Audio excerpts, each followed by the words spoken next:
Guys, അസ്സലാമു അലൈക്കും. രാവിലെ തന്നെ കാണുന്ന രക്ഷാണ് ഗൈസ് കാറുകളുടെ.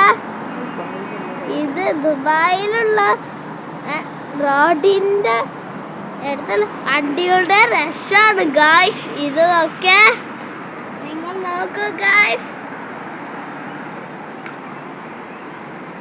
കണ്ടില്ല നിങ്ങൾ? ഞങ്ങൾ ആ കടയിൽ പോയിട്ട് വരികയാണ് ഗൈസ്. ആ 10 to 1 എഴുതിയ കടയിൽ ഞങ്ങൾ പോയിട്ട് വരാണ്. അത് കുറച്ച് കളി സാധനങ്ങളൊക്കെ വാങ്ങിയിട്ടുണ്ട്. ഞാൻ നിങ്ങളെ കാണിക്കുന്നതായിരിക്കും അടുത്ത വീഡിയോയിൽ. ഈ വീഡിയോ ഇഷ്ടപ്പെട്ടാൽ ലൈക്ക് ചെയ്യണം, സബ്സ്ക്രൈബ് ചെയ്യണം, എങ്ങനെയുണ്ടെന്ന് കമൻറ്റിൽ അറിയിക്കണം. ഓക്കെ, പുതിയൊരു വീഡിയോ ഇനി വരുന്നതാണ്. അസ്സലാമു അലൈക്കും.